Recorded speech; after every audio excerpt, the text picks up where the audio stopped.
কি করো বাবা?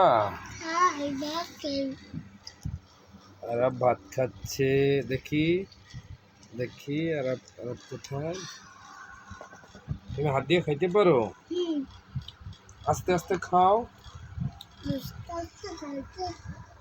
সোজা হয়ে বসে নাও।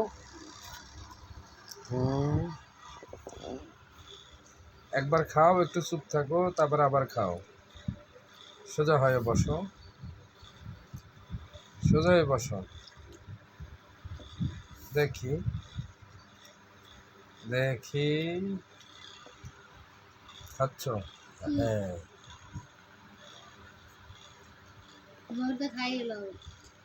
মুখের গুলো শেষ হোক, তারপর আবার খাবে। মাছ নাও।